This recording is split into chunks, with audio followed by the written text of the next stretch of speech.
Shalom adik-adik, perkenalkan nama kakak Novita Deborah Siahaan. Dalam hal ini, kakak akan menceritakan kitab Injil dari kacamata anak sebagai ujian akhir semester mata kuliah Alkitab dan Anak dengan dosen pengampu Ibu Pendeta Junior Siregar MTH. Selamat menyaksikan. Dalam hal ini adik-adik, mengenai kitab Injil, istilah Injil yang berasal dari bahasa Yunani yaitu Evangelion yang artinya kabar baik atau kabar sukacita. Jadi dalam hal ini, kabar tentang kelahiran Yesus pada masa itu yang sebagai anak sulung merupakan kabar baik bagi dunia. Injil itu adalah sesuatu yang Tuhan janjikan sebelumnya yang terdapat dalam Perjanjian Lama yang menubuatkan bahwa Yesus adalah Allah, Dialah yang akan menjadi daging dan datang ke dunia. Oleh karena itu adik-adik, di dalam kitab Injil ini kita akan melihat bagaimana kedatangan Yesus ke dunia sampai kepada kenaikannya. Keempat Injil ini dapat dibagi menjadi dua bagian. Yang pertama yaitu Injil Sinoptik dan yang kedua adalah Injil Yohanes. Dalam hal ini dikatakan sebagai Injil Sinoptik yaitu terdiri dari Matius, Markus dan juga Lukas. Yang pertama adalah Injil Matius. Penulis dari Injil Matius ini adalah seorang yang bernama Matius yang dikenal sebagai seorang pemungut cukai. Dia adalah anak dari Alfeus yang dipanggil Tuhan Yesus untuk menjadi muridnya. Tidak diketahui secara tepat kapan Injil ini ditulis. Namun dapat diperkirakan bahwa Injil ini ditulis di Antioquia dan Matiuslah yang menjadi penulisnya. Yang kedua, Injil Markus. Injil Markus merupakan kitab yang terpendek dan kitab yang tertua. Penulis kitab ini adalah Markus yang merupakan keponakan Barnabas. Injil Markus kemungkinan ditulis di Roma sekitar tahun 65 Masehi. Dan Injil ini ditulis kepada orang-orang Romawi dengan menunjukkan kepada mereka bahwa Yesus itu adalah seorang raja. Yang ketiga, Injil Lukas.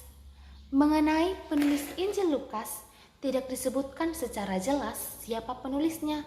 Akan tetapi, penulis Injil Lukas ini berkaitan erat dengan keberadaan kitab para rasul. Dan ada juga dua ahli yang menjelaskan mengenai penulis Injil Lukas. Yang pertama, ia adalah Irenaeus yang mengatakan bahwa penulis Injil Lukas adalah seorang yang bernama Lukas. Dan yang kedua adalah L.A. Muratori. Beliau adalah seorang Italia yang mengatakan bahwa kitab Injil ketiga adalah karangan Lukas, seorang dokter medis yang berasal dari Antioquia, daerah Syria. Mengenai waktu dan tempat penulisan tidak terlalu jelas, akan tetapi kitab ini ditulis kira-kira pada tahun antara 66 sampai 80 dan para ahli Perjanjian Baru menyimpulkan bahwa Injil Lukas ditulis di Roma.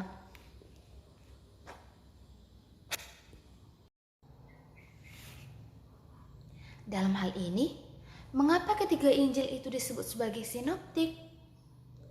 Dalam hal ini dikatakan sebagai Injil sinoptik itu dikarenakan bahwa ketiga Injil ini melaporkan adanya keserentakan, yaitu melaporkan tentang kemiripan untuk memperlihatkan bagaimana Yesus memulai kehidupannya, memulai dari kelahiran Yesus, kebangkitan Yesus, kematian Yesus sampai kenaikan Tuhan Yesus. Dan ketiga Injil ini berfokus pada Yesus sebagai manusia yang berinkarnasi ke dunia sebagai manusia. Matius menggambarkan Yesus sebagai raja adalah segala raja. Markus sebagai hamba yang menderita dan Lukas menggambarkan Yesus sebagai anak manusia. Gambaran-gambaran ini berkaitan dengan sisi manusia dari Yesus. Meskipun penulis Injil Sinoptik sungguh mengakui keilahian Yesus, biasanya penekanan yang mereka berikan secara relatif lebih banyak kepada kemanusiaan Yesus. Sedangkan Injil Yohanes yang berfokus pada keilahian Yesus. Yohanes sendiri yang menekankan bahwa Yesus adalah anak Allah. Dan kemudian kitab Injil Yohanes berfokus kepada keilahian Yesus, di mana Yohanes menekankan bahwa Yesus adalah anak Allah, dan di dalam Injil Yohanes ini mencatat hanya sedikit tentang kehidupan Yesus. Dan dalam kitab Injil Yohanes kita dapat menemukan bahwa sejak awal Tuhan Yesus adalah Allah, dan inilah merupakan karakteristik yang sangat penting bagi Injil Yohanes. Dan penulis kitab ini adalah seorang yang bernama Yohanes bin Zebedius. Dia adalah seorang murid yang dikasihi oleh Tuhan Yesus. Dan dalam hal ini adik-adik, kita dapat menyimpulkan bahwa dalam kitab Injil adalah menceritakan tentang kehidupan Tuhan Yesus, dan dalam hal ini kakak akan memaparkan muatan-muatan yang terdapat dalam kitab Injil secara sistematis yang terdapat dalam kitab Injil. Cerita mengenai kelahiran Yesus yang terdapat dalam Injil Matius dan Injil Lukas. Dalam Injil Matius yang ditekankan adalah kelahirannya sebagai raja. Dan pada saat itu ada yang mengunjungi bayi Yesus. Mereka adalah 3 orang Majus yang datang untuk menyembah pemerintah yang ada di Betlehem untuk menurut kutipan Nabi. Dan dalam Injil Lukas yang ditekankan adalah kelahirannya sebagai anak manusia. Dalam proses kelahiran Yesus, Injil Matius menekankan fakta bahwa Yesus adalah keturunan Abraham dan Daud. Matius juga menerangkan bagaimana kelahiran Yesus memenuhi nubuat-nubuat Nabi dalam Perjanjian Lama seperti Yesaya, Yeremia, Mika, dan juga Hosea. Dan ia juga mengungkapkan bahwa fakta bahwa Yesus adalah seorang Nazaret yang telah dinubuatkan melalui para nabi. Kemudian kitab Matius menyatakan bahwa Allah mengutus malaikat Gabriel untuk mendatangi Maria dan juga Yusuf yang masih dalam status pertunangan. Dalam hal ini Allah memakai keberadaan mereka bahwa Maria akan mengandung seorang anak laki-laki dari Roh Kudus, dan Yusuf akan menamainya Yesus, karena dialah yang akan menyelamatkan dosa manusia, dan mereka juga akan menamainya Immanuel yang artinya Allah menyertai kita. Injil Lukas menyatakan bahwa Yesus dilahirkan ketika sensus pertama dijalankan pada waktu Quirinius gubernur Syria. Yosefus menceritakan bahwa seorang yang bernama Quirinius memang dikirim ke Syria dan Yudea dengan maksud agar menyelenggarakan suatu sensus pada permulaan Tarik Masehi. Dan sensus ini merupakan program kekaisaran Romawi. Peristiwa itu terjadi ketika tahun 6 atau 7 Masehi, dan kemudian terjadi sebelum kematian Herodes Agung pada tahun 4 sebelum Masehi. Ketika Yusuf dan Maria mendaftarkan diri, maka tibalah waktunya bagi Maria untuk bersalin, dan ia melahirkan seorang anak laki-laki, anaknya yang sulung, yang bukan dilahirkan di dalam rumah atau istana. Akan tetapi ia lahir di Betlehem, tepatnya di sebuah kandang domba, sebab tidak ada tempat bagi mereka rumah untuk penginapan. Sedangkan Injil Yohanes menceritakan kedatangan atau kelahiran Yesus ada tengah-tengah dunia, bisa kita pahami dengan munculnya bahasa inkarnasi. Inkarnasi adalah bahwa Tuhan menampakkan diri dalam daging, dan dia datang untuk bekerja di antara manusia ciptaannya, yaitu juga adalah berupa manusia. Tuhan yang berinkarnasi disebut Kristus, dan Kristus adalah daging yang dikenakan oleh Roh Tuhan.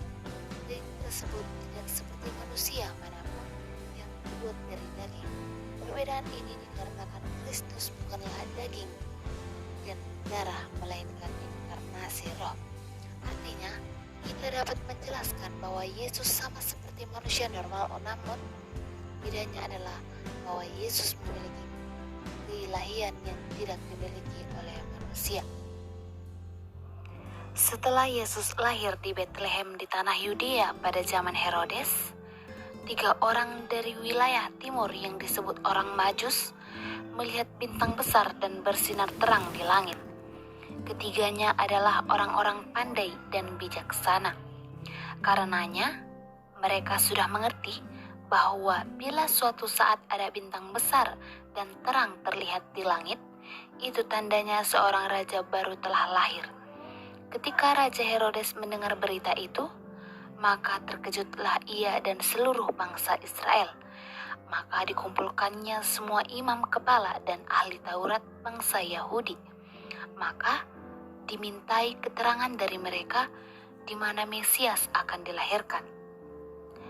Dan mereka mengatakan bahwa Mesias akan lahir di Betlehem di tanah Yudea.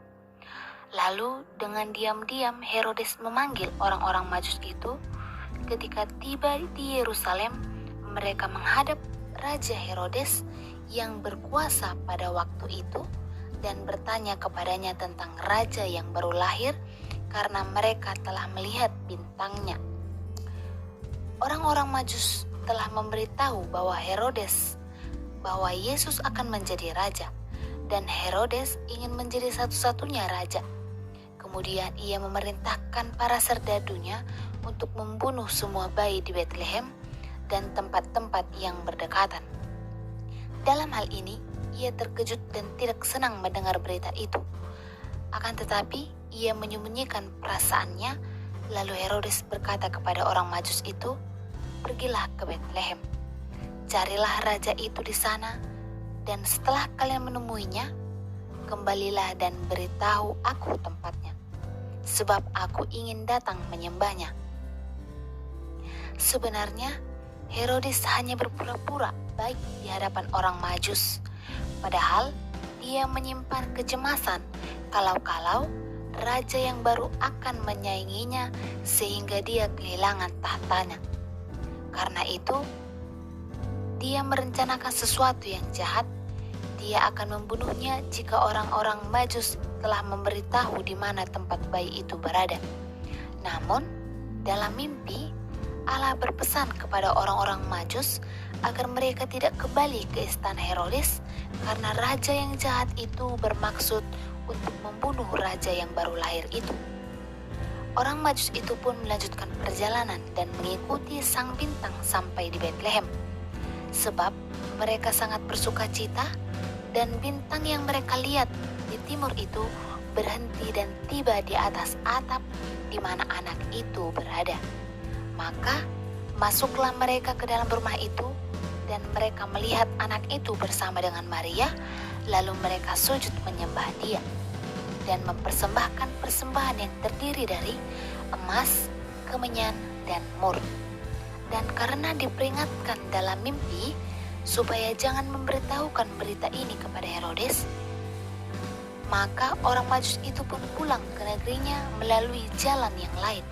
Setelah orang Majus itu berangkat, maka nampaklah malaikat Tuhan kepada Yusuf dalam mimpi dan berkata, "Bangunlah, ambillah anak itu serta anaknya, pergilah ke Mesir dan tinggallah di sana sampai aku berfirman kepadamu. Karena Herodes akan mencari anak itu, maka akan membunuhnya." Maka Yusuf pun bangun dan diambilnyalah anak itu serta ibunya dan menyingkir ke Mesir dan tinggal di sana sampai Herodes mati. Ketika itu, Herodes sangat murka ketika mengetahui bahwa para Majus sudah pulang ke negeri mereka tanpa singgah di istananya. Kemudian Herodes memerintahkan prajuritnya untuk pergi ke Betlehem dan sekitarnya dan membunuh semua bayi yang baru lahir. Dia berharap dengan demikian bayi Yesus akan menjadi salah seorang yang meninggal di antara semuanya.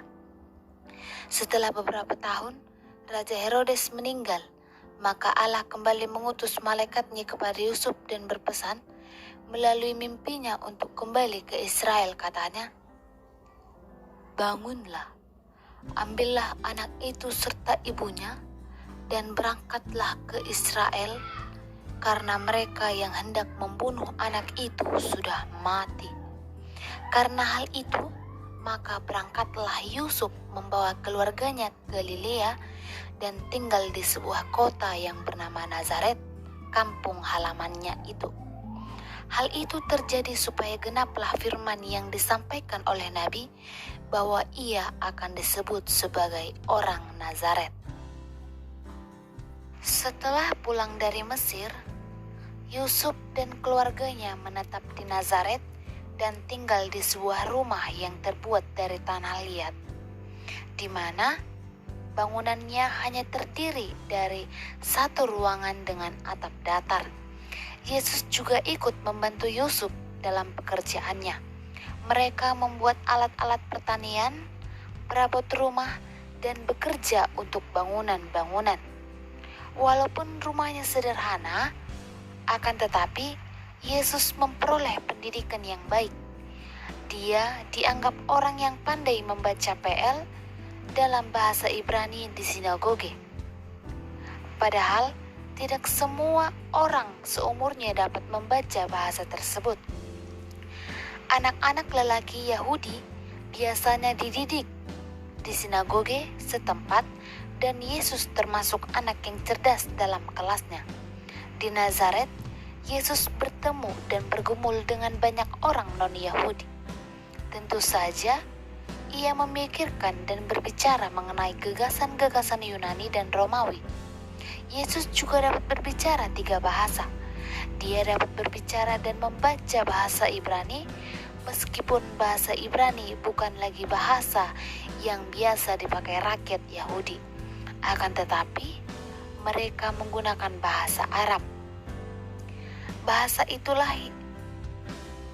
yang dipakai Yesus di dalam rumah dan ketika bergaul dengan teman-temannya. Karena ada banyak orang yang bukan Yahudi di Galilea, mungkin dia akan berbicara bahasa Yunani, yakni bahasa pengantar yang dipakai seluruh kekaisaran Roma. Lukas menggambarkan masa kanak-kanak Yesus dengan berkata, dia bertambah besar dan menjadi kuat. Seperti anak-anak lain, Lukas menambahkan bahwa Yesus bertambah hikmatnya dan besarnya dan makin dikasihi oleh Allah dan manusia. Kemudian Lukas menceritakan satu kisah untuk menggambarkan apa yang dimaksudkannya dengan kata-kata tersebut. Dalam kisah tersebut menceritakan bagaimana Yesus tertinggal di Yerusalem ketika ia berumur 12 tahun. Dia pergi ke sana dalam suatu ziarah agama bersama Maria dan Yusuf untuk ikut serta dalam salah satu pesta besar agama Yahudi selama beberapa hari. Dan ketika Yusuf dan Maria pulang ke rumah, mereka berpikir bahwa Yesus sedang dalam perjalanan untuk pulang ke Nazaret bersama dengan teman-temannya. Akan tetapi itu salah. Kemudian Yusuf dan Maria pergi kembali mencari Yesus. Akan tetapi ketika Yusuf dan Maria menemui Yesus, ia berada di bait Allah. Pada saat itu, Yesus sedang berbicara dengan sejumlah alim ulama atau seorang guru. Dan Yesus bertanya kepada mereka dan menjawab pertanyaan-pertanyaan mereka. Dengan hal itu, banyak alim ulama yang takjub mengenai banyak hal yang Yesus ketahui.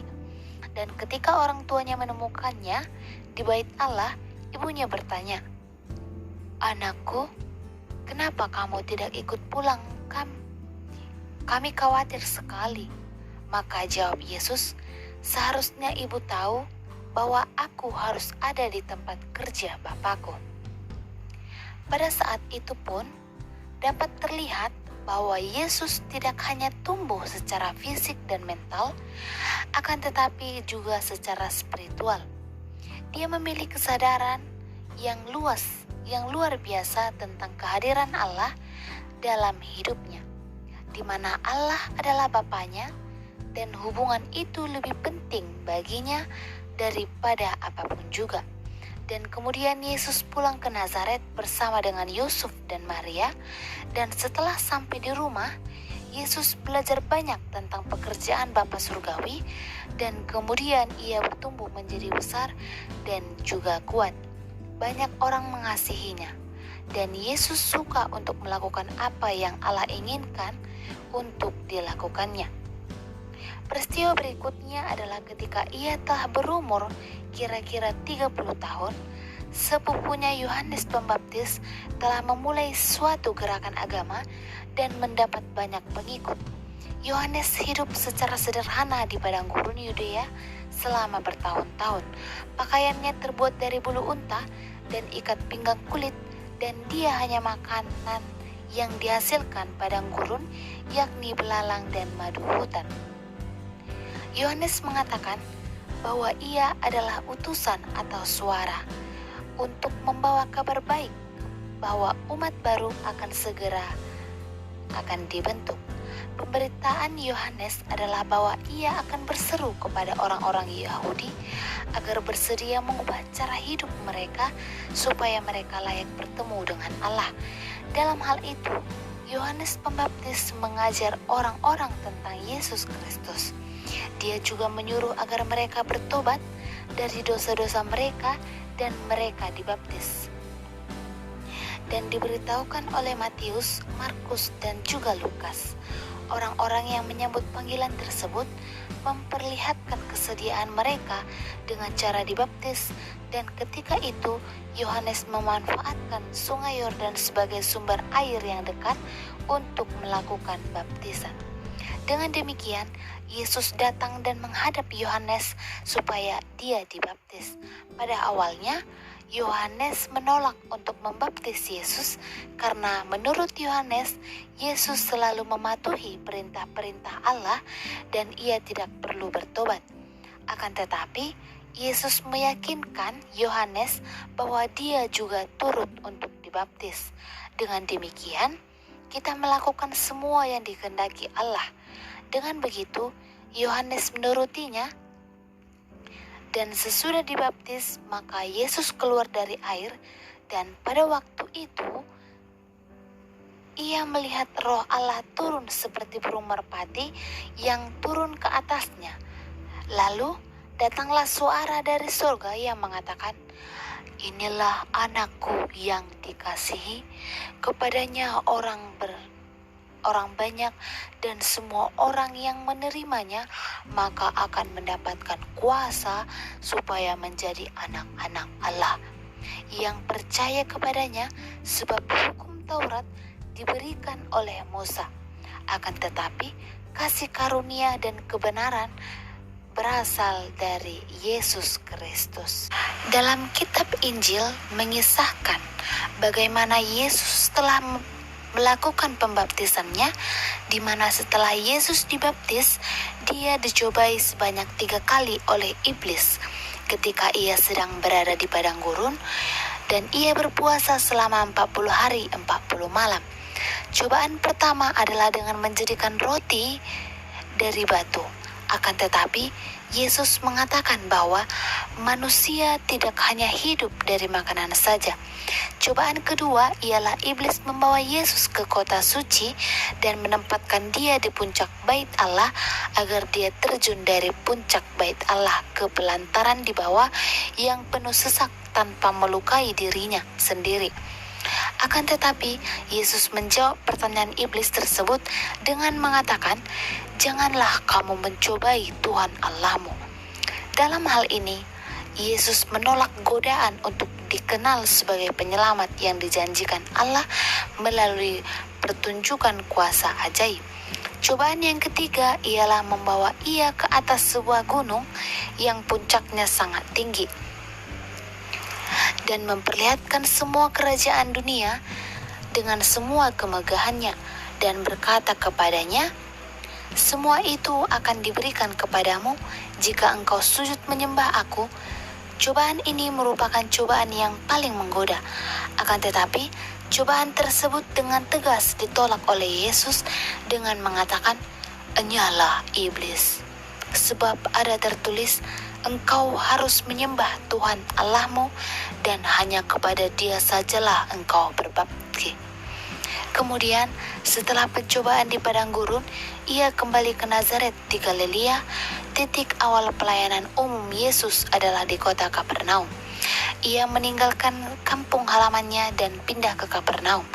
Sebelum melakukan pelayanannya, Yesus memilih ke-12 murid-muridnya, yaitu Simon Petrus, Andreas, Yakobus, Yohanes, Filipus, Bartolomeus, Thomas, Matius, Yakobus, anak Alfeus, Tadeus, Simon orang Zelot, dan Yudas Iskariot. Kisah penyaliban dan kematian Yesus dicatat dalam kitab Injil. Meskipun keempat Injil tersebut memiliki ciri khas tersendiri dalam menggambarkan peristiwa kematian Yesus, namun secara harmonis mencatat kronologis peristiwa penyaliban dan kematian Yesus.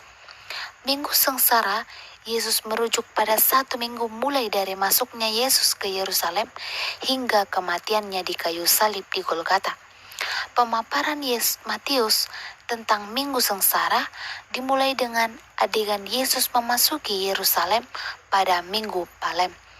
Hari ketika memasuki Yerusalem adalah hari ke-10 dari bulan pertama dalam kalender suci Yahudi.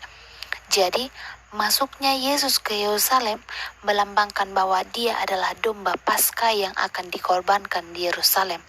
Kemudian masuk pada persiapan untuk kematiannya. Ketika itu ada seorang perempuan mengurapi Yesus dengan minyak di rumah Simon di Betania, dan pada waktu perjamuan terakhir Yesus menubuatkan pengkhianatan Yudas Iskariot, bahwasannya dia akan menjual Yesus dengan seharga 30 keping perak. Kemudian setelah itu diadakan perjamuan malam dan Yesus juga membuatkan bahwa Petrus akan menyangkalnya sebanyak 3 kali sebelum ayam berkokok. Selanjutnya Yesus berdoa di Taman Getsemani dan dia membawa Petrus, Yakobus, dan Yohanes bersamanya, lalu dia berdoa sebanyak 3 kali. Kemudian tibalah waktunya Yesus ditangkap dan menderita. Ketika Yesus berada di pengadilan, dia menghadapi banyak saksi-saksi dusta, diludahi dan dipukuli. Kemudian dia dikirim ke Pilatus, dan di Pilatus mempersilahkan kepada orang-orang untuk memilih siapa yang akan dibebaskan, apakah seorang kriminal kelas kakap atau Barabas atau Yesus. Dan orang-orang lebih memilih membebaskan Barabas dan meminta agar Yesus disalibkan. Dan pada akhirnya Yesus disalibkan. Setelah dijatuhi hukum mati, para serdadu membawa Yesus ke pengadilan, lalu mereka menanggalkan pakaiannya dan mengenakan jubah ungu kepadanya, menaruhnya mahkota duri di atas kepalanya, lalu memberikan dia sebatang bulu di tangan kanannya. Kemudian mereka berlutut di hadapannya dan mengolok-ngolokkan dia, katanya, "Salam hai Raja orang Yahudi." Mereka meludahinya dan mengambil bulu itu lalu memukulkannya ke kepalanya dan berlutut menyembahnya. Sesudah mengolok-ngolokkan dia, mereka membawa dia keluar untuk disalibkan. Akan tetapi, ketika para serdadu itu berjumpa dengan Simon, seorang dari Kirene, ia dipaksa untuk memikul salib Yesus. Maka sampailah mereka di suatu tempat yang bernama Golgota, artinya tempat tengkorak, yakni tempat penyaliban Yesus. Jalan yang dilalui Yesus menuju ke tempat penyalibannya dikenal sebagai Via Dolorosa, Via yang artinya jalan, dan Dolorosa yang artinya rasa sakit, kesedihan, dan juga kesengsaraan. Artinya jalan kesengsaraan atau jalan salib. Ketika Yesus telah dipakukan pada kayu salib, mereka membagi-bagi pakaiannya dengan membuang undi, lalu duduk di situ menjaga mereka, dan imam-imam kepala bersama-sama ahli Taurat dan tua-tua mengolokkan Yesus. Berikut adalah perkataan Yesus selama disalibkan. Yang pertama, Yesus berkata, "Ya Bapa, ampunilah mereka, sebab mereka tidak tahu apa yang mereka perbuat." Yang kedua, kata Yesus kepadanya, Aku berkata kepadamu, sesungguhnya hari ini juga engkau akan ada bersama-sama dengan aku di dalam Firdaus. Yang ketiga, ketika Yesus melihat ibunya Maria dan muridnya yang dikasihinya, yaitu Yohanes anak Zebedius, berkatalah ia kepada ibunya, "Ibu, inilah anakmu." Kemudian katanya kepada muridnya, "Inilah ibumu." Dan sejak saat itu, murid itu menerima dia di dalam rumahnya. 4. Pada kira-kira jam 3 siang, berserulah Yesus dengan suara nyaring, "Eli, Eli, lama sabachthani?" atau "Eloi, Eloi, lama sabachthani?" Artinya, "Allahku, Allahku, mengapa engkau meninggalkan aku?" Yang kelima, sesudah itu, karena Yesus tahu bahwa segala sesuatu telah selesai, berkatalah ia supaya genaplah yang ada tertulis dalam kitab suci, yaitu "Aku haus." Yang keenam, sesudah Yesus meminum anggur asam itu, berkatalah ia, "Sesudah selesai." Lalu ia menundukkan kepalanya. Dan yang ketujuh, Yesus berseru pula dengan suara nyaring, lalu menyerahkan nyawanya. Katanya, "Ya Bapa, ke dalam tanganmu kuserahkan nyawaku." Kemudian mulai dari jam 12 kegelapan meliputi seluruh daerah itu sampai jam 3 sore. Lalu Yesus mati. Dan saat itu juga tabir bait suci terbelah dua. Terjadi gempa, bukit-bukit batu terbelah, kuburan-kuburan terbuka, dan banyak orang yang telah meninggal bangkit kembali. Kemudian menjelang malam, datanglah Yusuf dari Arimatea, seorang kaya yang membawa jenazah Yesus dan menempatkannya di dalam kubur baru miliknya. Yesus bangkit pada hari ketiga setelah hari kematiannya. Ketika itu, Maria Magdalena dan Maria ibu Yakobus serta Salomo membeli rempah-rempah untuk pergi ke kubur dan minyaki Yesus. Akan tetapi mereka tidak menemukan mayat Yesus. Kemudian muncullah dua malaikat dan memberitakan bahwa Yesus telah bangkit. Setelah itu, para perempuan itu menceritakan kebangkitan Yesus kepada para muridnya. Kemudian Yesus menampakkan dirinya kepada semua murid-muridnya dan Yesus memberikan pengajaran bahwa seluruh perjanjian lama adalah tentang Dia. Lalu Dia juga memberikan perintah kepada para muridnya, yaitu untuk memberitakan Injil. Kemudian Yesus membawa mereka keluar kota sampai dekat Betania dan Dia memberkati mereka. Setelah itu, terangkatlah Yesus ke sorga. Demikian cerita yang dapat kakak sampaikan. Semoga adik-adik semua dapat mengerti dan memahami apa yang dimaksud dengan kitab Injil dan bagaimana isi dari kitab Injil tersebut. Sekian dan terima kasih. Shalom.